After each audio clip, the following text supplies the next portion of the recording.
Yep. Peace and blessings to all, and welcome to another edition of This Is Recorded podcast. Good morning, good afternoon, good evening, whenever you're listening. I like to thank everybody who watched Miss Hatcher episode. I like everybody to thank everybody that's ever watched it. I want to get straight into it. Make this one short and sweet. Just staying consistent and staying in my passion and doing it no matter what. How was your summer? What have you learned about yourself? How have you grown? What things you got into? All of that stuff. What has it been like for you this summer? Like, I hope it's been beautiful. Like, hope you staying away from the negativity. I hope you staying away from all the bad stuff that they say is going to happen or could happen or whatever. I hope everything is well. I hope you having a good time and truly enjoying your summer. Which brings me to a great summer. I've been asking people this question lately. The summer of 2003. The summer of 2003 was amazing for me. Shout out to 4 Hip Hop. Go back, way back on podcast audio versions. I had an interview with him, and this guy has a great page. If you love hip hop music on Instagram, it's 4 Hip Hop. And I interviewed him, and we talked about how he got his page and different people that liked it, and his following has grown tremendously. So 4 Hip Hop, I was on his page, and he just keeps great information about hip hop and times. And he talked about the summer of 2003. And I got my list. This is my Southern Crescent, where I got my technical college certificate. This is my alumni notebook that I turned into my podcast notebook. And I write down all my podcast notes and different things in here. But the summer of 2003, let me show you, for people that can relate to it, some of the songs that was out. He did 10 slides, and he showed that Damn by the Young Bloods was out. T.I. Trap Music was out. The Young Guns was out. Lumi D, Uh-Oh, Pharrell Frontin', and really the biggest one for me and the biggest one for everybody was Bad Boys 2 came out. Bad Boys 2 was an amazing movie with an amazing soundtrack, except for that song with Nelly and Diddy. They played that so much throughout the movie. Me and my wife crack up about it now. We talk about that movie and how much they ran that one in the hole. But that summer of 2003 was kind of like my last summer of freedom, man. It like, we had a lot of fun. We had, like, before I got a job, I used to go to Virginia all the time from California. And we would just have fun. I remember we snuck in the movies one time to see Bad Boys 2 the second time. And then we got caught and we all ran out the movies. And we was like, oh man, this is just a great time. So those young, innocent summer memories are just amazing. And I hope in your adult life, for the people watching, that the things you didn't get to do in the summertime, I hope you're doing it now. And I hope if you have children or kids in your life, that you making sure their summer is the best it could be. The most fun it could be, because summer memories are the best. You out of school, you got freedom, but sometime at the end of it, it's like, all right, it's kind of boring. Summer is kind of waning out. It's kind of getting, I kind of ready to go. I'm kind of ready to go back to school, ready to get some school clothes, meet my new teachers and new people. You might get a new girlfriend, or you haven't seen the girl you like or the dude you like, stuff like that. So summer memories is it, man. But also, the way it worked for me coming up is that I would go from California into New York. I would stay in New York for a couple of days, and then I would go ride the bus to Virginia. This is all while I was really young. No real cell phones like that, man. It was just trust and street smarts, and just knowing what to do, what not to do. And it was just a great time, man. And then summertimes in New York, we go to the Bronx. This is before gentrification. You see people playing music. They selling mixtapes. I remember I was looking for Bad Boys 2, and they was acting like they ain't got it because you're not supposed to bootleg. But I remember I went to a little spot. They act like they ain't have it. Then they had like a little levee thing. Pull a crate up of where they hide their DVDs from people, man. Also, one summer is when I found out my first drug spot. It was just a front for a store. We went, and I was looking for the Clipse album one summer, and we went in a record store. It looked like a record store, but they wasn't selling nothing, so they was selling, Shout out to them. But man, summertime is just great, and like I said, I hope you harnessing and like really getting those things out that you didn't get to do as a child and you getting to live it out now. I hope you having fun. I hope you being blessed, and I hope you allowing yourself to grow. You know, this summer, this time in the world is a perfect time to get to know you, get to know the real you, whether it's through therapy, whether it's just real talks with yourself, whether you want to lose weight, whether you want to set a goal, you want to start a business, you want to do podcasts, like This Is Recorded, whatever you want to do, you got to stay consistent because it's hard. And one thing about when you create on your own, it's like a lot of people watch you, but they don't say nothing, you know, and a lot of people unfortunately prey on your downfall. But if you really want it, like I want it, you got to stay consistent. You got to do it by yourself. You got to do it with people. You got to get creative. You got to find different ideas. You got to keep going for it. And for anything, for the people that watch it, all I want to do is this recorded conversations to keep people to keep going. Miss Hatcher, whether it's through school, whatever, like she said, it's nothing like a great backup plan, because this world that we in of being, you know, like entrepreneurs and stuff is kind of hard. You know, it's really hard. And you just got to really motivate yourself to, you know, keep going, because it's not a lot of cheers and there's a lot of people waiting for you to fail. If I miss an episode or I ain't doing it, people are like, oh, there you go, I guess he not doing it no more. But when you really want it, you're going to figure out a way to get it. And that's what I'm doing here with This Is Recorded, man. Jay-Z has a new episode out with Kevin Hart. You can catch it on YouTube. And I was just looking at Jay-Z, and I didn't get to watch it yet, but I was just looking at his hair and different things. And it was just amazing to me to see somebody like himself, of his stature, to reach that older age in life and knowing himself and finding himself that he doesn't really care about his hair, appearance. He doesn't care about nothing. He's finding things of importance.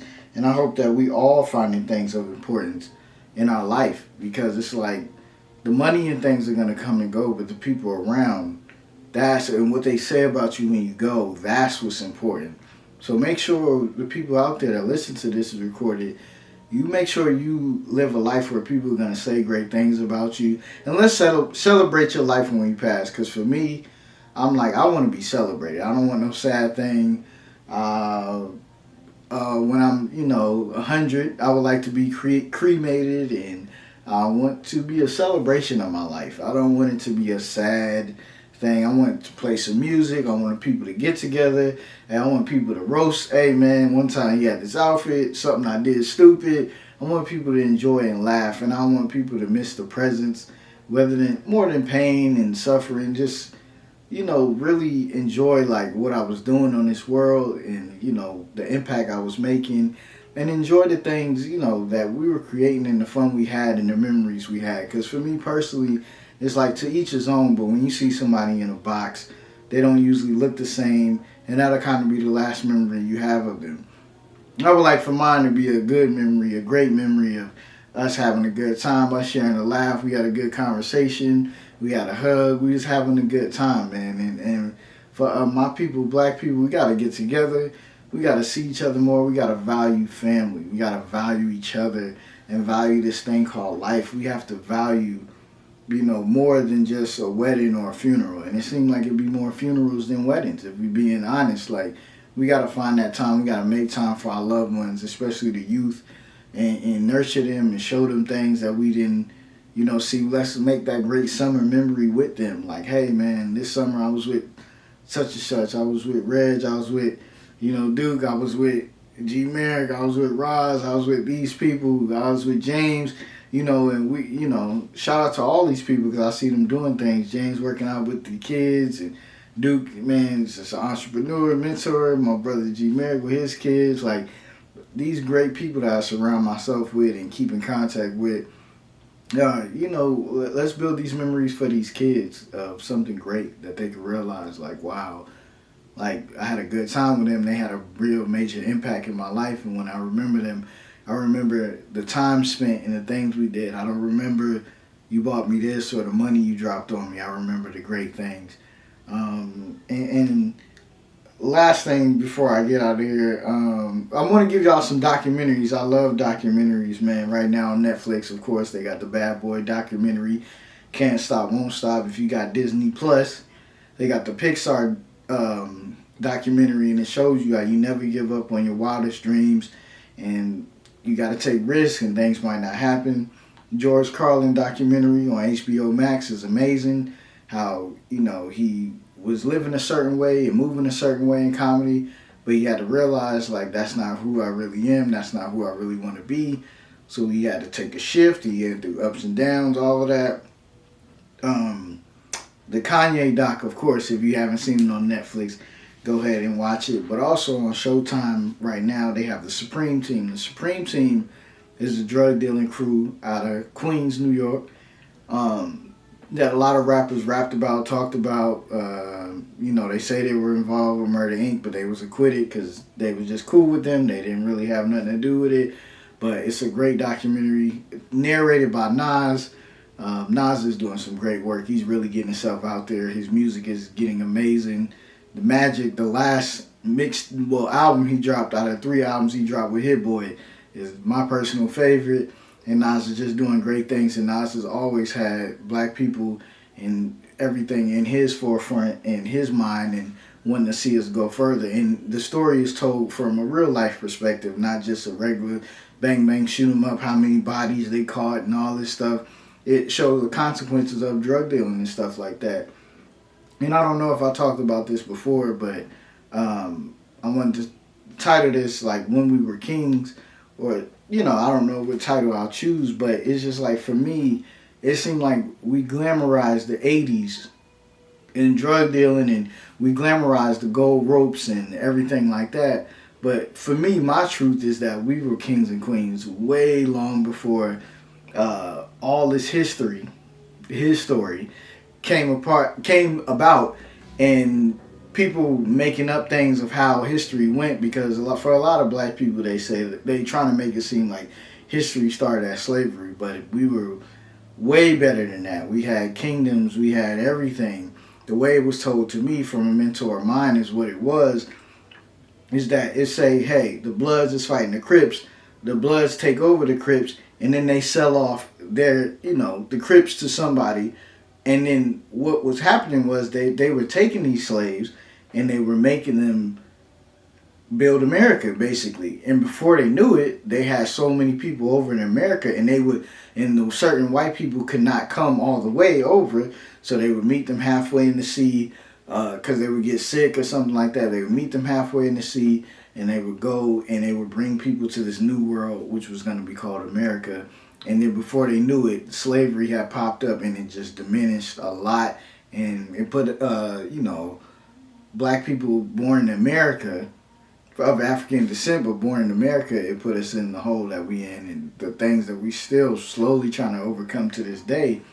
But basically, we were, smart people. We were architects. We were scientists. We came up with hygienes and different things. Like, they always try to take Egypt away from Africa, but Egypt is in Africa, and Egypt has all these great things and gold and riches. So for me, we were kings and queens back in the day, and we still are today. We just have to get back to that, because back in the day, they knocked the noses off the statues, different things. When it comes to history, you have to be a critical thinker and think, well, why would they knock the noses off of statues and different things like that?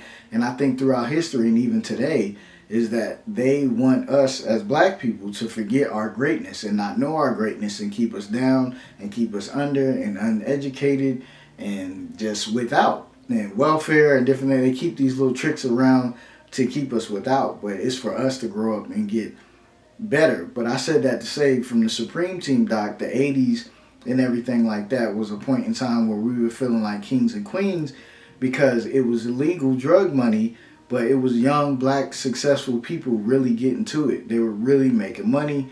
They were really doing their thing. Everybody looked good. They throwing around money. They throwing around cars. But all in all, we were destructive. We were killing ourselves. We were tearing down our communities. We were creating the idea of a crack baby. We were doing all these wrong things. So while we really thought we was getting ahead, we was really just putting ourselves behind. So for me, it's like, let's create the real, not a crack era, let's create the real black entrepreneur era, the black excellence era. If you have somebody like your G Merricks and King James, my boy Skis and stuff like that. If you have them and they make music, we go support it. We go buy it. We go purchase it. You know, if you have somebody doing a podcast, if you have somebody selling merchandise, we pay full price. We do it. We pay for it. We don't ask for a discount. If you have somebody with an idea, you help them get that idea out. We do these things because it's very important for us to lift up each other and keep each other going so we can get back to our greatness, our stolen greatness, and we can get back to beautiful black living and way of life and love and building up families, because all of these distractions of keeping people on welfare, that, you know, welfare is designed that a man can't live in a house. You can't have two families, a whole family in the house and get assistance. It has to be a single mom with a bunch of kids and things like that. And then when you get it and you kind of get used to living like that, you end up stay on it. We got to trick that. Also, I'm speaking to myself here too. We got to just help out in the community and show people a different way. Because it's two type of ignorance. It's the ignorance of not knowing. It's the ignorance of knowing and not giving a fuck. So we have to get, you know, out there in these communities. We got to speak to the youth. We got to speak to the little girls and treat them great. Show them what a real man is like. My young brothers, be real with a lady when you meet them. Tell them your intentions, or tell them, I'm focused on this right now. If they choose to be with you, they choose to be with you. And women, always choose you. Always choose yourself. Never let these brothers or dudes take you down, tear you down, tell you ain't nothing, because you are something. You're a queen. You are something. You're a king. So my beautiful black people, adjust your crown. This world will have you thinking that you are less than or none, or you came from nothing. You came from greatness. And this is a stolen greatness that you came from. So I said that to say that when we were kings, when we were queens, it's just like, hey, let's get back to that. Let's start the new era. Let's start the This Is Recorded era. Let's have these conversations. And whatever passion it is you have out there, let's keep going. Don't stop, y'all. Don't stop, man. And that's about it for now. I think I'm going to try to do an audio version with my wife. We'll see how that goes. You can go over to the YouTube to see how that goes as well. But before we get out of here, I'll show you my picture that I drew. You might have seen it on my Instagram, but let me show it to y'all real quick. I don't know if it'll fit in I don't know if it'll fit all the way in, but let me show it to y'all. Hold on real quick. Before we get out of here, this is recorded artwork by your boy. This is recorded painting. Hey man, before we get out of here as well, I want to say, man, I believe in you. I hope you believe in yourself. I hope all your wildest dreams come true. I hope you never stop dreaming. I hope you keep nurturing the inner child in yourself. And I hope you listen to another episode of This Is Recorded. I speak that into existence. Peace and blessings. We out.